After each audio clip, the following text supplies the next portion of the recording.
Hey, what's up everyone? This is Silver Slayer. Thank you for tuning into this video. Right now we have gold holding and silver. Actually, it's green across the board, but gold is at $1,713, up $29.70. Silver, $15.35, up 54 cents. Platinum, $765, up $13. And palladium, $1,769, up $57. So, the article explains it perfectly. It's ugly, but gold, silver, and platinum hold. Right now, markets are holding, but it's looking ugly, especially for silver. We need silver to really start to outperform gold here if we want the gold to silver ratio to go back to more normal levels. So, with that said, make sure you smash the like button. Let's see if this video can get 150 likes. Everyone go like the video right now. It's the best way to support the channel. I appreciate the heck out of you guys, especially all the amount of support lately. So anyways, let's jump into the video. So, the metals markets have been as ugly as they can get without breaking down. And this is true, right?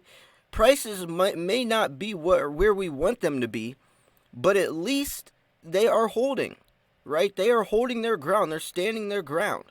For the last week or two, major support levels have been holding, but the pattern could be changing, which could lead to a big sell-off. We have not reversed and remained long, but understand the risk to the downside has increased. So it may be looking worse, it may be looking better. Right now, it's up in the air. We're still waiting to see how everything else plays out. So gold is back at its $1,700 this morning based on June futures. And it looks like a little short covering. However, the big picture shows us either a forced liquidation or margin selling. Almost every day, a big seller shows up for a few minutes, hammers gold, and then goes away until the next day. That is a major concern, but the buyers have defended the support, which brings the question, who will win this battle?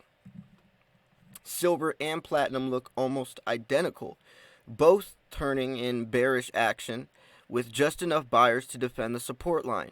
Silver and platinum are in an ugly pattern, which has a high probability of breaking down. However, we will stay long until the pattern confirms a reversal. So, even if it looks like things may be on the downside, they're still bullish.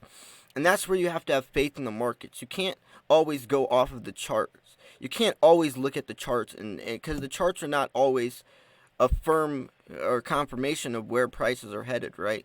We've seen many times where charts show something and then something happens in the economy that changes the prices dramatically to the upside or to the downside. There's that unknown variable that you always have to incorporate.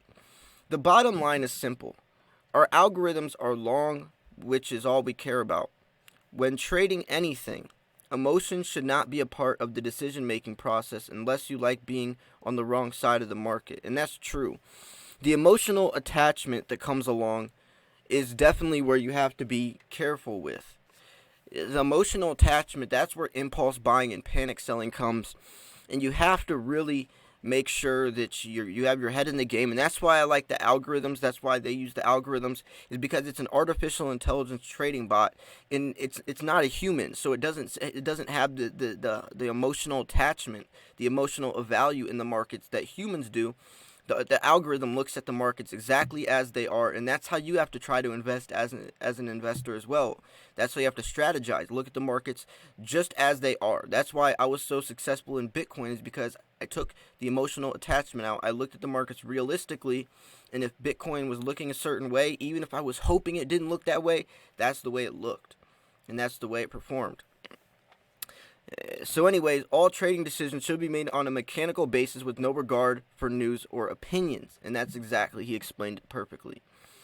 We are now offering a comprehensive commodity report that complements our other services. The Technomental Commodity Report comes out Wednesday evening and provides comprehensive fundamental and technical coverage of most commodities that trade on the futures markets in the US and UK, as well as stocks, bonds, and digital currencies.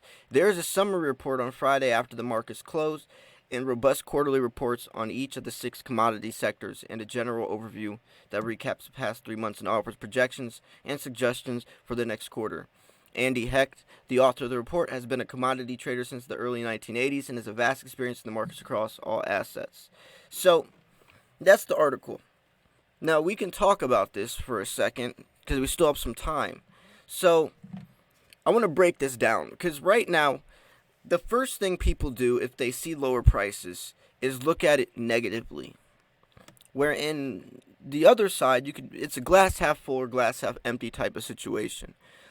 You should be looking at this and saying, okay, well, silver is still low, and I could be able to open my positioning even further, stacking more silver for cheap, right? I always tell beginners, buy as much silver as you can for as cheap as possible. And if silver in the 5-year span is looking at $100+ $150 at that, in the next 5 years, several different people are having their price prediction, their forecast looking at that long. If silver's sitting at $15 right now, that's pennies to the dollar. You should have no problem paying that price. But it does depend on when you got into the market, right? Some people got into the market at $5, so $15 silver is expensive. Some people got in the market at $21, like I did, so $15 silver seems cheap. So you can see how you can be desensitized to the price depending upon when you got in the market, just like Bitcoin. I got into Bitcoin at $1,800, where some people got in at $18,000. So right now, if Bitcoin's $10,000, to me it's still extremely high, but to other people it's extremely low. And that shows you how it's all irrelevant. It's all based on opinion. But the reality is, Bitcoin is still up thousands and thousands of dollars as even from last year. You have to remember that. That's important to remember. Are you looking at a desensitized point of view that's opinion, or are you looking at the reality of the market? And that's so important, because I would hate for someone to fall victim to their emotions and start panic selling, thinking that, oh, these markets aren't doing anything, I made a mistake, I shouldn't have purchased silver. You start selling all your silver, right, at a loss because the coins haven't had time to appreciate yet. And then what do you think happens right after you sell? The prices are going to appreciate. That's our luck, right? You sell it when it's $15.40 right now. You panic sell, you dump all your silver, and then within a week or two, silver goes up to $17, where you could have made a lot of, even $1.60 on top of each coin or each ounce. And think about, if you're selling hundreds, if not thousands of ounces, that's a lot of money you could have made extra. And that's only if it goes up to $17, not even talking about $20 in the next 3 to 6 months. So you don't want to fall into that panic selling like mind state, right? That's where it's important to stop and look at the markets. It's important to stop and look at markets. So I do want to pass the question on to you. Where do you think silver is going to be headed in the next 3 to 6 months?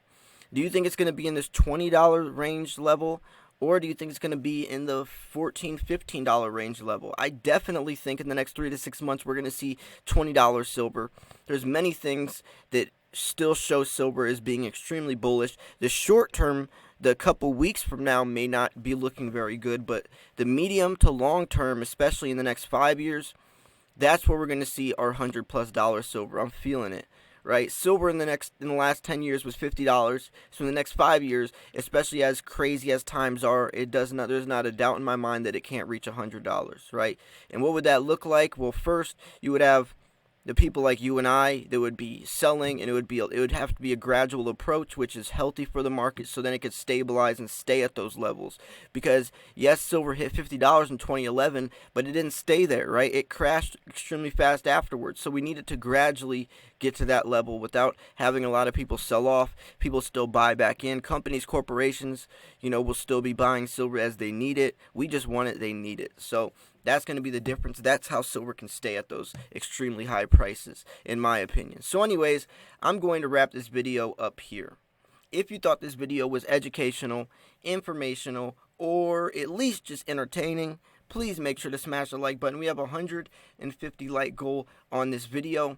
if you did want to check out this article from Kitco, the link will be in the description. This was a shorter article, so we had some time to talk about some things afterwards. But sometimes if I don't finish the article, I leave the links in the description so you can continue on reading. Because sometimes these articles are extremely lengthy, and I just don't have time to read it all in one video. But this was at least short and sweet, and it did get to the point. And I'm glad that we were able to talk about this today because it is important, right? So, anyways, thanks for tuning in. Like I said, the link to this article will be in the description. Make sure you smash the like button. This was Silver Slayer. I'll see you guys soon. Peace.